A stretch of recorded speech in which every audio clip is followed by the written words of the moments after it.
मिट्टी से जुड़ी मेहनत, खेतों में बीतता जीवन। किसान हर दिन सोचता है घर चलता रहे, आज भी और कल भी। मौसम बदलते हैं, फसलें बदलती हैं, खेती के साथ साथ घर की जिम्मेदारियां भी चलती रहती हैं। भविष्य की इन्हीं जिम्मेदारियों को पूरा करती है एनपीएस, जो किसानों के कल को नया भरोसा और पेंशन की पक्की गारंटी देती है। एनपीएस भारत सरकार के अंतर्गत पीएफआरडीए के द्वारा एक विनियमित योजना है जो किसानों के लिए बुढ़ापे में पेंशन सुनिश्चित करती है।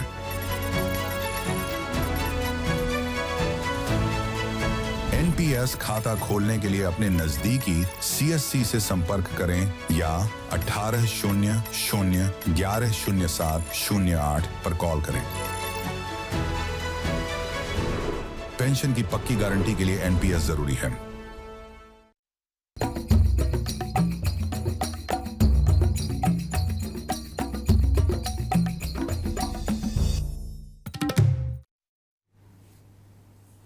नमस्कार, अमर उजाला बोनस में आपका स्वागत है। मैं हूं आपका दोस्त, आपका होस्ट शुभम शंकधर और आप देख रहे हैं अपना मनपसंद कार्यक्रम बोनस पॉइंट। शाम के 7 बज चुके हैं और खबरों का बुलेटिन तैयार है। हर वो खबर जो जरूरी है आपकी जेब के लिए, आपकी जिंदगी के लिए। खबरों के विश्लेषण के लिए द बोनस के एडिटर अंशुमान तिवारी जी मेरे साथ जुड़ गए हैं मुंबई स्टूडियो से। सर, बहुत स्वागत है आपका। धन्यवाद, आप सबका स्वागत है। और अंशुमान जी से चर्चा शुरू करें उससे पहले आपको बता देते हैं वो कौन सी बड़ी खबरें हैं आज जिन पर चर्चा होनी है। अधिकांश हिस्सा युद्ध का है, लगातार हमारी कवरेज जारी है, लेकिन जरूरी खबर आईडीबीआई बैंक की बिक्री योजना का रद्द होना भी है। जी हां, सरकार ने आईडीबीआई बैंक की बिक्री योजना को रद्द किया। क्या वजह रही, क्यों रद्द की गई, अब आगे क्या होगा, ये सब कुछ हम जानेंगे एक बड़ी खबर के साथ। इसके बाद युद्ध की वजह से खाड़ी से आने वाले रेमिटांस में कमी संभव, कितना रेमिटांस आता है, किन राज्यों को आता है, क्या उसका असर पड़ेगा, ये सब कुछ हम जानेंगे एक और बड़ी खबर के साथ। ईरान का युआन प्लान, डॉलर की जगह युआन में तेल बेचने की शर्त। जी हां, क्या है ये पेट्रो डॉलर की बादशाहत को चुनौती देने की पूरी मुहिम, पूरी पहल, इसको समझेंगे। नेटो का क्या होगा, ट्रंप की अपील के बाद भी सहयोगी देशों ने युद्धपोत नहीं भेजे। जी हां, अपने को अब किनारा करते दिख रहे हैं तमाम देश और कोशिश कर रहे हैं ईरान के साथ अपने अपने स्तर पर दरअसल डील करने की। कच्चे तेल में उबाल, युद्ध की वजह से ब्रेंट क्रूड का भाव $106 प्रति बैरल तक पहुंचा। लगातार तेजी बनी हुई है। कच्चे तेल की कीमतें अभी भी ऊपर हैं। $106 का भाव अभी कारोबार कर रहा है और रुपए में गिरावट। शेयर बाजार में विदेशी निवेशकों की बिकवाली की वजह से रुपए में दबाव, निचले स्तर पर रुपया। क्या होगा, आगे का क्या परिदृश्य है, ये हम समझेंगे एक और बड़ी खबर के साथ। लेकिन शुरुआत आईडीबीआई बैंक की खबर के साथ। आईडीबीआई बैंक में हिस्सा बेचने के लिए सरकार के पास आई बोलियों में उम्मीद से कम ऑफर को देखते हुए सरकार ने इसे फिलहाल के लिए रद्द कर दिया है। पता ये चला है कि फेयरफैक्स फाइनेंशियल होल्डिंग और एमिरेट्स एनबीडी ने आईडीबीआई में हिस्सा खरीदने के लिए बोली लगाई थी। बैंक में सरकार और एलआईसी की मिलकर 60% हिस्सेदारी है, लेकिन उम्मीद से कम कीमत को देखते हुए योजना को फिलहाल रद्द कर दिया गया। ताजा बयान दीपम सेक्रेटरी की तरफ से आया। उन्होंने कहा अभी हमें इस बारे में कोई जानकारी नहीं है कि सरकार ने योजना रद्द कर दी है, लेकिन हाँ, रिपोर्ट्स ऐसी हैं कि आईडीबीआई की विनिवेश की योजना को फिलहाल वापस बुला लिया गया है। सर, क्यों रोक दी गई ये विनिवेश पूरा और क्यों सरकार एक कदम पीछे हट गई इससे, अगर माने तो? अब थोड़ा सरप्राइजिंग रिजल्ट आया आईडीबीआई के को बेचने का, क्योंकि आईडीबीआई प्रॉफिट का बैंक है, एलआईसी की हिस्सेदारी थी और ये इस साल के अंत का या वित्तीय वर्ष की शुरुआत का सबसे महत्वपूर्ण विनिवेश माना जा रहा था। लेकिन दोनों ही कंपनियों ने थोड़ा प्रत्याशित है सरकार के लिए झटका है बड़ा, क्योंकि दोनों ही कंपनियों ने, फेयरफैक्स ने भी और जो कनाडा की कंपनी है और एमिरेट्स एनबीडी जो कि दुबई की कंपनी है, इन दोनों ने जो बोली लगाई वो सरकार के जो अनडिस्क्लोज्ड, सरकार ने जो रिजर्व प्राइस नहीं बताया उससे कम थी। मोटे तौर पे माना जा रहा, सूत्र मान रहे हैं कि करीब करीब 61% स्टेक हिस्सेदारी जो बेची जानी थी उसकी वैल्यूएशन करीब $6.5 बिलियन के आसपास थी। $6.5 बिलियन, 54,000 करोड़ रुपए अगर आप भारतीय करेंसी में माने, जो मार्केट प्राइस के आधार पर बनता है। लेकिन इन दोनों बोली लगाने वाली कंपनियों ने इससे कम लेवल पर बोली लगाई है, यानी इतना पैसा कंपनियां इस स्टेक को खरीदने के लिए देने के लिए तैयार नहीं है। वो जो वैल्यूएशन प्रीमियम आईडीबीआई पर सरकार मान रही थी उसे झटका लगा और इसके बाद ये प्रक्रिया इसे रोक दिया गया है, क्योंकि वजह इसकी कुछ ज़रूरी ये थी कि एक तो इतना वैल्यूएशन कंपनियों को बेहतर नहीं लग रहा था। दूसरी चीज़ ये है कि जो वोटिंग राइट्स पर रेगुलेटरी कैप्स थे वो शायद कंपनियां इस बात के लिए तैयार नहीं थी, जैसा सूत्र बता रहे हैं। और इसके अलावा जो एम्प्लॉयज़ की लायबिलिटीज़ हैं, इंटीग्रेशन की कॉस्ट है, इसे लेकर भी। और दूसरा, इस समय बाजार का माहौल दुनिया के स्तर पर सही नहीं है। ये कुछ प्रमुख वजह थी जिस वजह से IDBI के विनिवेश की प्रक्रिया मुश्किल में फंस गई। हमने स्टॉक मार्केट में स्टॉक में तेज गिरावट भी देखी। तो सर फिर अब आगे की राह कैसी दिखती है, क्या दिखती है?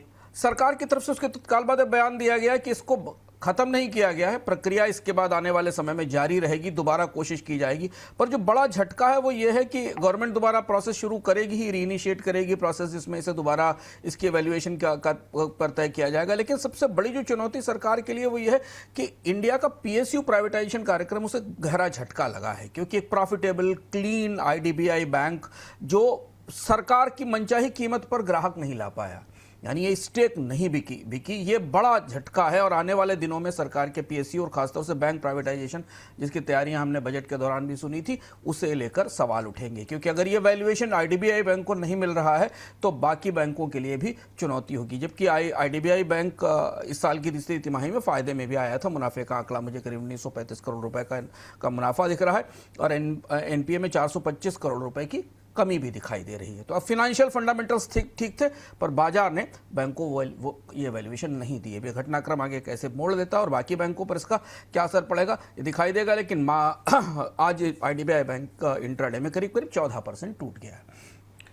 ईरान युद्ध की वजह से भारत में खाड़ी देशों से आने वाले रेमिटांस में कमी आ सकती है। युद्ध की वजह से कुछ खाड़ी देश उनके यहाँ काम करने वाले विदेशी नागरिकों को काम छोड़ने के लिए कह रहे हैं। इसका असर भारतीय कामगारों पर पड़ना लाजमी है।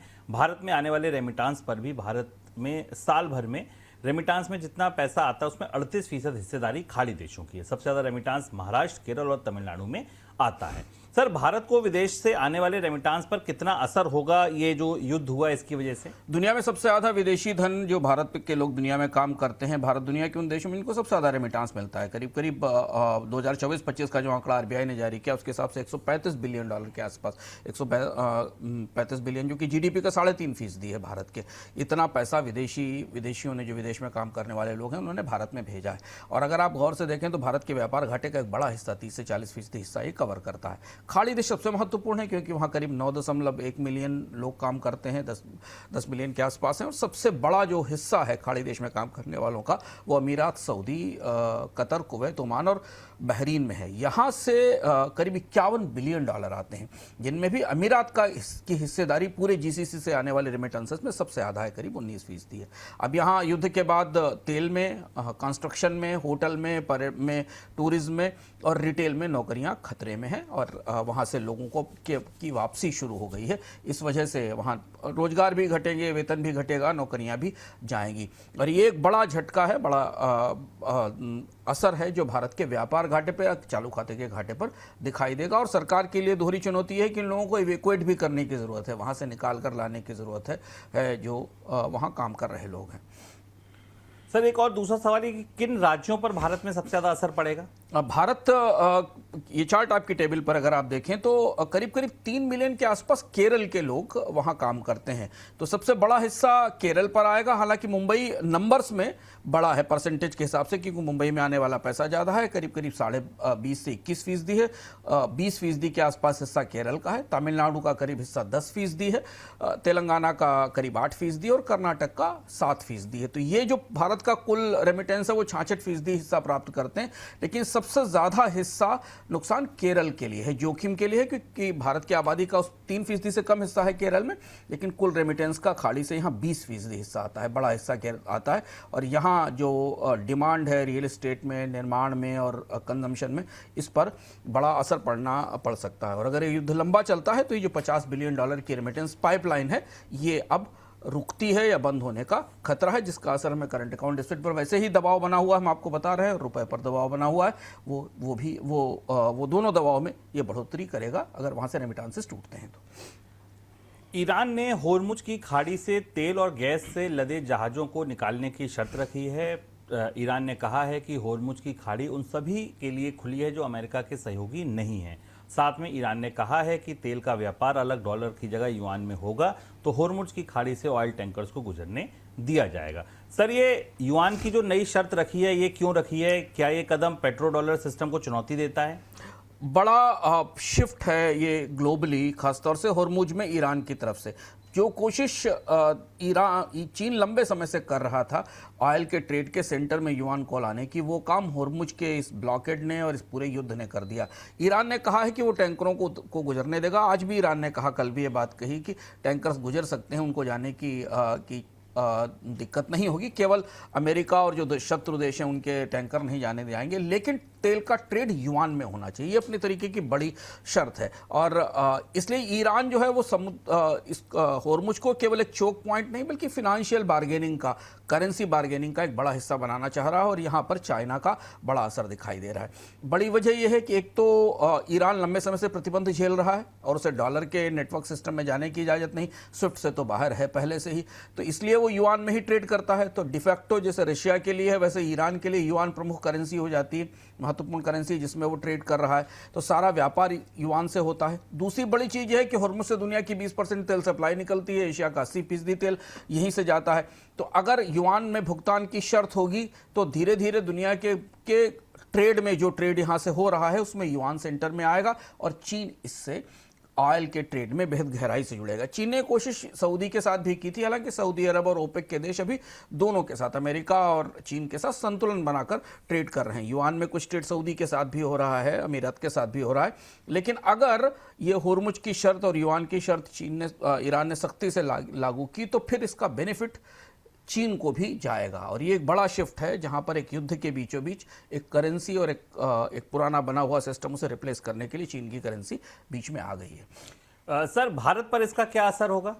भारत पर चूंकि भारत का सबसे ज्यादा तेल इस एरिया से आता है, 50% तेल भारत के आयात इसी रास्ते से होते हैं, 14 मिलियन टन के आसपास। एलएनजी भी इसी रास्ते से आता है। तो ईरान ने केवल तेल की बात नहीं कही, एलएनजी की भी कही, जो कतार से एलएनजी आ रही, एलपीजी का भी एक हिस्सा यहां से आता है। तो अगर होर्मुज पार करने में भारत के लिए युआन की शर्त लागू होती है तो फिर भारत को युआन में रिजर्व बनाना पड़ेगा। अभी भारत के पास युआन में रिजर्व नहीं है, भुगतान आमतौर पर अमेरिकी डॉलर में होगा। और दूसरा है कि ईरान के साथ एक पैरेलल अलग समझौता करना पड़ सकता है। तो पेट्रो डॉलर को अभी शिफ्ट करने की स्थिति नहीं, क्योंकि दुनिया का 80% व्यापार करीब करीब डॉलर में होता है, युआन में 5% है। लेकिन अगर इसका बड़ा हिस्सा भी इस होर्मुज की शर्त के साथ मूव करता है तो भारत जैसे देश और एशिया के प्रमुख देश जो इस रास्ते से तेल मंगाते हैं उनके लिए युआन का रिजर्व बनाना और युआन में भुगतान करना जरूरी हो जाएगा। भारत और ईरान की सरकारों में बातचीत के बाद होर्मुज के रास्ते तेल और गैस टैंकर भारत पहुंचे हैं। विदेश मंत्री एस जयशंकर ने कहा है कि ईरान के साथ सीधी बातचीत के बाद यह संभव हुआ है। भारत के बाद अब फ्रांस और इटली की सरकारें भी ईरान के साथ बातचीत कर रही हैं। सर, भारत के साथ क्या डील हुई ईरान की? भारत और ईरान के बीच 2 टैंकर्स पर बात हुई थी। माना जा रहा है कि ईरान के जो नौसैनिक और जो सिपाही भारत में थे उन्हें भारत से वापस भेजा गया स्पेशल चार्टर फ्लाइट के जरिए, और उसके साथ ये जहाज जो भारत के एलपीजी जहाज थे उनको वहां से होर्मुज से निकलने की इजाज़त दी गई। कोई ब्लैंकेट परमिशन नहीं दी गई है। ये भारत के विदेश मंत्रालय की तरफ से भी कहा गया है, केस टू केस बेसिस पर डिस्कशन चल रहा है। तो ईरान अपनी कूटनीतिक ताकत को और होर्मुज की ताकत का पूरी क्षमता के साथ इस्तेमाल कर रहा है। और चूंकि उसे पता है कि उसे एशिया के हिस्सों में तेल, गैस और एलपीजी ले जाने के लिए होर्मुज की जरूरत है, तो वो हर जगह अपनी शर्तों के तहत कूटनीतिक शर्तों का इस्तेमाल कर रहा है। और यही वजह है कि दुनिया के बाकी देश भी ईरान से पैरेलली समानांतर रूप से बात करने की कोशिश कर रहे हैं। तो चूंकि भारत और ईरान के रिश्ते हाल फिलहाल में थोड़े तनावपूर्ण थे, खिंचावपूर्ण थे, क्योंकि भारत की तरफ से इजराइल के पक्ष में कुछ झुकाव दिखा था, लेकिन फिर भी पुराने डिप्लोमेटिक रिश्तों का तकाजा है कि ईरान से हमें 2 जहाज निकालने की, भारत को 2 टैंकर निकालने की छूट मिली है। ब्लैंकेट अप्रूवल का भी इंतजार किया जा रहा है। लेकिन अगर युआन की शर्त बीच में आ जाती है तो फिर थोड़ा परिस्थितियां और समीकरण बदलेंगे।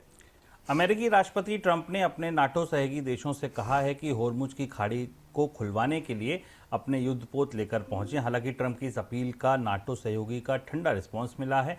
ब्रिटेन ने तो कह दिया है कि वह अपना युद्धपोत नहीं भेजेगा। नाटो सहयोगियों के साथ इस बर्ताव पर ट्रंप ने कहा है इससे नाटो का भविष्य खराब हो सकता है। सर, पहला सवाल ये, होर्मुज संकट और ट्रंप की होर्मुज कोलिशन क्यों नहीं बन पाई? 7 देशों ने डोनाल्ड ट्रंप के अपील का जवाब दिया था। डोनाल्ड ट्रंप ने लगभग सभी नेटो के देशों से और दुनिया के बाकी देशों से भी अपील की थी कि होर्मुज स्ट्रेट को खोलने के लिए तेल टैंकरों की सुरक्षा के लिए अपने शिप भेजें। इसमें खास तौर पर जो जिनके पास बड़ी नौसेना है, जैसे चीन है, फ्रांस है, जापान है, कोरिया है, ब्रिटेन है, इन देशों से कहा गया था। इतने बड़े पैमाने पर अमेरिका की तरफ से जो अपील की गई, उसका नतीजा ये हुआ कि ज़्यादातर देशों ने इससे अपने को अलग कर लिया। ये आप टेबल अपने स्क्रीन पर देखिए। अलग अलग देश ने क्या कहा। ब्रिटेन ने कहा युद्धपोत नहीं भेजेंगे, युद्ध खत्म किया जाए। वजह ये कि जंग अमेरिका की है, ब्रिटेन इसमें सीधे उतरना नहीं चाहता। फ्रांस ने कहा कि हमारा फ्लीट मौजूद है मेडिटेरेनियन में, जरूरत पड़ेगी तो हम एस्कॉर्ट कराएंगे, लेकिन फ्रांस अपने को इंडिपेंडेंट पावर के तौर पर दिखाना चाहता है। जापान ने भी निर्णय नहीं किया। कॉन्स्टिट्यूशनली जापान को अपने सरकार से और संविधान से बात करके से मंजूरी लेनी पड़ेगी, क्योंकि सैन्य कार्रवाई जापान के संविधान में उसकी इजाज़त नहीं दी जा सकती, और ईरान से वो अलग से बात कर रहा है। चीन ने कोई जहाज नहीं भेजा, कहा तनाव खत्म किया जाए। चीन और ईरान के रिश्ते बेहद अच्छे हैं। दक्षिण कोरिया ने कहा स्थिति का आकलन कर रहे हैं। जर्मनी ने कहा साफ हम इस युद्ध का हिस्सा नहीं बनेंगे। खाड़ी देशों ने भी खुलकर नहीं कहा, जबकि वो इससे सीधे प्रभावित हैं। वो ईरान के साथ पैरेलल डील करने की भी कोशिश कर रहे हैं, और उनका और ये स्पष्ट है कि अगर वो अपनी नौसेना को और अपनी क्षमताओं को ट्रंप के साथ खुलकर सामने दिखाएंगे तो फिर वो ईरान के हमलों का निशाना बन सकते हैं। टर्की ने ईरान से सीधे बातचीत करके जहाज पार करा है, टर्की से बायलैटरल मामला मान रहा है। तो ये सबसे बड़ी वजह यह है कि एक तो ये युद्ध उनका नहीं है, दुनिया के किसी देश का युद्ध नहीं, अमेरिका और इजराइल का युद्ध है, तो ज़्यादातर देश इसमें शामिल नहीं होना चाहते हैं। दूसरा, लोगों को पता है कि इसका कोई सैन्य समाधान संभव नहीं है, किसी तरीके का मिलिट्री समाधान इस जंग का संभव नहीं, और कोई भी अपनी नेवी एसेट्स को होर्मुज में आगे नहीं ले जाने देना चाहता है, जिसका असर, क्योंकि हमें ईरान की तरफ से उस पर हमले की संभावना है और रिस्क भी ज़्यादा है। और चूंकि जो सस्ते हथियारों का इस्तेमाल ईरान ने किया जिस एसिमेट्रिक वारफेयर से, उसका नुकसान इनकी सेनाओं को उठाना पड़ सकता है। और इस वजह से डोनाल्ड ट्रंप लगभग आज दोपहर तक, शाम तक की जो परिस्थिति है उसमें अलग थलग पड़ते दिखाई दे रहे हैं अपनी इस पूरी मुहिम में।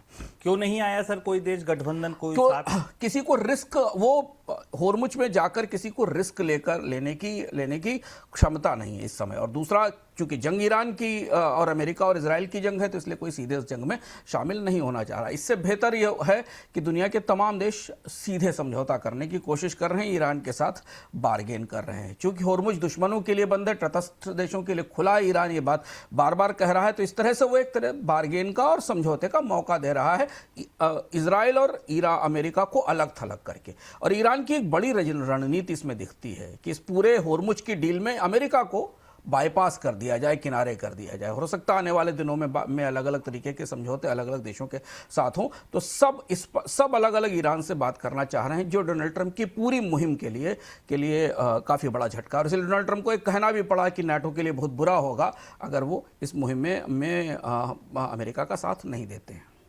एक और सवाल सर यहाँ पर है कि क्या अमेरिका वास्तव में युद्ध खत्म करना चाहता है? स्थिति स्पष्ट नहीं है, लेकिन डोनाल्ड ट्रंप, अमेरिका की तरफ से कहा गया कि ईरान समझौता चाहता है। ईरान ने समझौते की कुछ शर्तें भेजी हैं। ईरान ने कहा हम कोई समझौता नहीं चाहते हैं युद्ध में, हमारी तरफ से कोई शर्तें नहीं है। एक तरफ डोनाल्ड ट्रंप ने कहा कि समझौता चाहता है, दूसरी तरफ खार्ग पर बड़े हमले भी किए, कल भी हमले हुए और आज भी संभावना थी, और ये कहा कि आगे और बड़े हमले करेंगे। अमेरिका ने एक चीज़ तो मानी है कि होर्मुज को लेकर उसने ईरान की ताकत को अंडर एस्टिमेट किया, होर्मुज बंद होने की संभावना का आकलन नहीं किया गया था। तो अब जब पूरी दुनिया के तमाम बड़े देश अमेरिका की इस होर्मुज खोलने की मुहिम का समर्थन नहीं कर रहे हैं, तो ये बात परोक्ष रूप से मानी जा रही है कि अमेरिका किसी न किसी तरह से युद्ध को समाप्त करने की, रोकने की या इसको यहाँ बंद करने की कोशिश जरूर करेगा। हालांकि स्थिति भी पूरी तरह स्पष्ट नहीं, क्योंकि डोनाल्ड ट्रंप के बयान, उनकी रणनीतियाँ लगातार बदलती रहती हैं। तो सर ईरान जीत रहा है, बढ़त है इस समय ईरान के पास? आप तकनीकी तौर पर कह सकते हैं कि थोड़ी बढ़त है। हालांकि ईरान को बहुत नुकसान हुआ है, सुप्रीम लीडर की मौत हुई है, हजारों सैन्य ठिकानों पे हमले हुए हैं, 1500-1600 लोग से ज़्यादा लोग मारे गए हैं, ईरान का एक बड़ा हिस्सा बॉम्बिंग में तबाह हुआ है। लेकिन इसके बाद भी जो बात हम पहले दिन से इस कार्यक्रम में कह रहे हैं, बोनस पॉइंट के दर्शक याद करेंगे कि ईरान होर्मुज को कंट्रोल कर सकता है। वो जो 33 किलोमीटर का चोक पॉइंट है उसे कंट्रोल कर सकता है, जहां 1000 से 1500 टैंकर आज भी फंसे हुए हैं, और तेल की कीमतें युद्ध शुरू होने का 40 से 50% बढ़ चुकी है। ये जो महत्वपूर्ण बात है और इसीलिए डोनाल्ड ट्रंप को वापस फिर खोलने के लिए बाकी दुनिया के देशों से बात करना पड़ा। और ये संकेत इस बात का है कि ईरान ने होर्मुज के सहारे अपनी बार्गेनिंग की पावर और इस जंग में एक किस्म की कूटनीतिक बढ़त ले ली। हालांकि सैन्य स्तर पर ईरान को नुकसान काफ़ी हुआ है, सैनिक क्षमताओं पर बड़ा असर पड़ा है। और अगर आप और बेहतर समझना चाहते हैं कि इस जंग में कौन कितना टिकेगा, अमेरिका क्यों सॉफ्ट हो रहा है, ईरान कब तक जंग लड़ सकता है, इजराइल की क्या परिस्थिति बन रही, तो इस बार का अर्थ हम जरूर देखिए। हमने विस्तार से ये बताया है इसमें कि इस बार जो चारों प्रमुख एक्टर हैं इसके, उनकी कितनी कैपेसिटी, उनकी आर्थिक सहन शक्ति कितनी है। और ये जंग पूरी दुनिया की आर्थिक सहन शक्ति की परीक्षा तो ले ही रही है, वो आपके सामने है।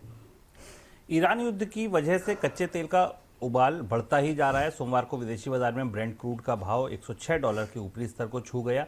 होर्मुज के तनाव की वजह से कच्चे तेल की सप्लाई बहाल नहीं हो पाई है, जिस वजह से कीमतों में तेजी बनी हुई है। सर, अभी सप्लाई पर कितना असर पड़ रहा है होर्मुज की वजह से, और उत्पादन बढ़ाने का फायदा क्यों नहीं हुआ?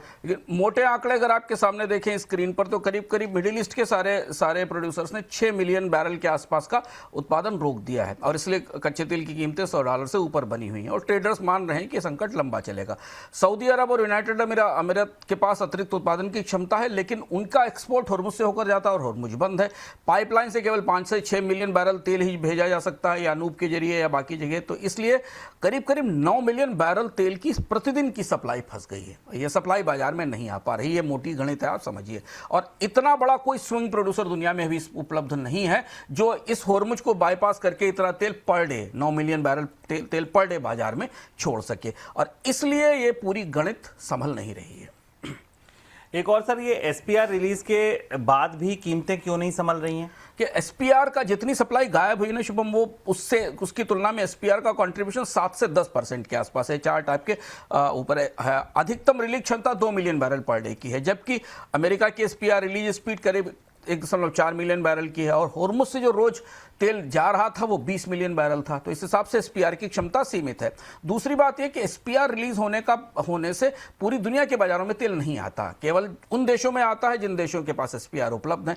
अमेरिकी राष्ट्रपति की मंजूरी के बाद भी जो अमेरिका के स्ट्रेटेजिक रिजर्व से तेल रिलीज किया जाएगा, वो भी रिफाइनरी को पहुंचने में करीब करीब 13 दिन का समय लगेगा। और इस वजह से खासतौर से भारत और चीन जैसे देश हैं जिन्होंने एसपीआर रिलीज की प्रक्रिया में हिस्सा ही नहीं, उनके पास एसपीआर है ही नहीं, एसपीआर रिलीज की हिस्सा में प्रक्रिया में भाग ही नहीं लिया है। तो इस वजह से एसपीआर सांकेतिक तो हो सकता है, लेकिन जितनी सप्लाई मार्केट से गायब हुई है ऑयल की उसे पूरा करने में सक्षम नहीं है। तो इसका एक खतरा भी, अगर ये एसपीआर से स्टॉक रिलीज होता जाएगा, कम होता जाएगा, तो कीमतों के लिहाज से कितना बड़ा खतरा है? बाजार ये भी देख रहा है, और इस वजह से हमें कच्चे तेल की कीमतों में ये तेजी $100 से ऊपर की तेजी दिखाई दे रही है। अगर एसपीआर रिलीज पूरा होता है तो अमेरिका का स्ट्रेटेजिक रिजर्व करीब 243 मिलियन बैरल पर रह जाएगा, जो 1982 के बाद सबसे निचला स्तर होगा।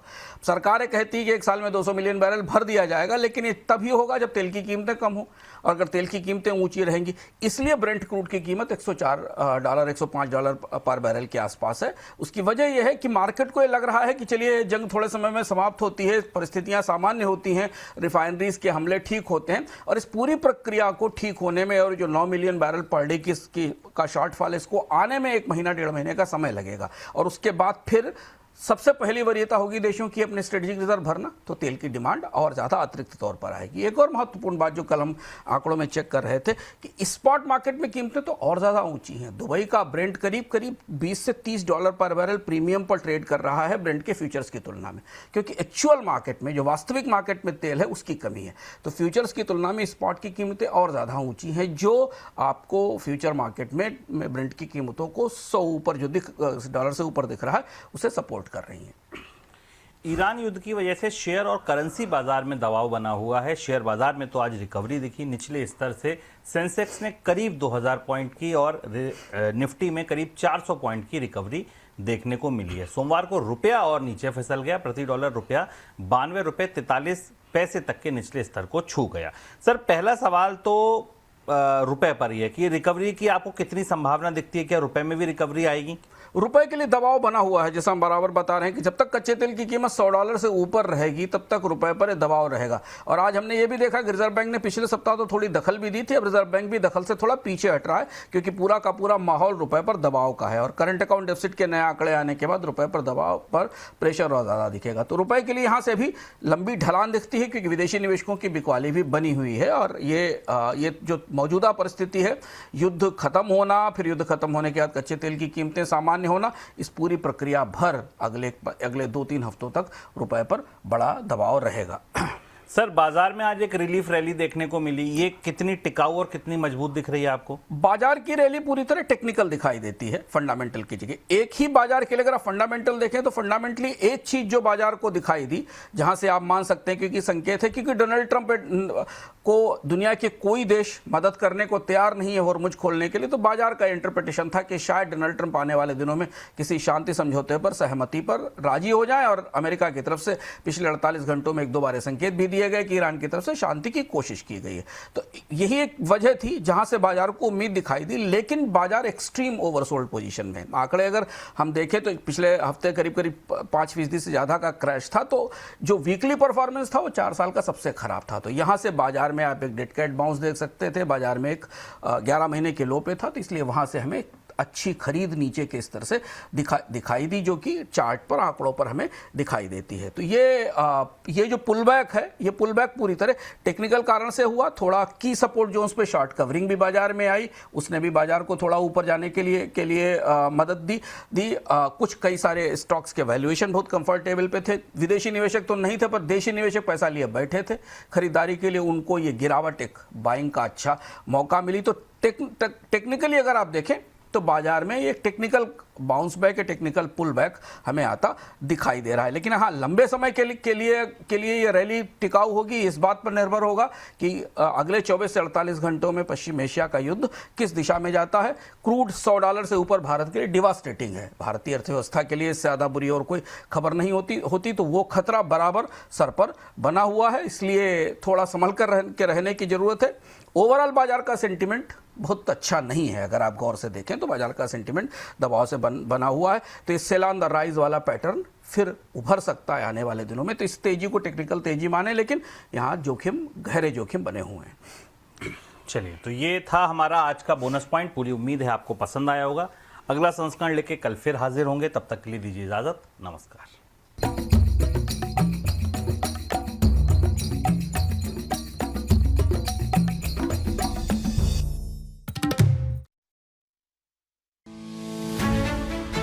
मिट्टी से जुड़ी मेहनत, खेतों में बीतता जीवन, किसान हर दिन सोचता है घर चलता रहे, आज भी और कल भी। मौसम बदलते हैं, फसलें बदलती हैं, खेती के साथ साथ घर की जिम्मेदारियां भी चलती रहती हैं। भविष्य की इन्हीं जिम्मेदारियों को पूरा करती है एनपीएस, जो किसानों के कल को नया भरोसा और पेंशन की पक्की गारंटी देती है। एनपीएस भारत सरकार के अंतर्गत पीएफआरडीए के द्वारा एक विनियमित योजना है जो किसानों के लिए बुढ़ापे में पेंशन सुनिश्चित करती है।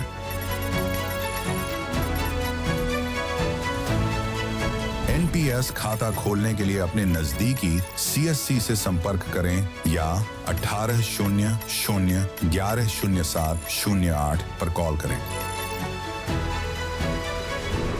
पेंशन की पक्की गारंटी के लिए एनपीएस जरूरी है।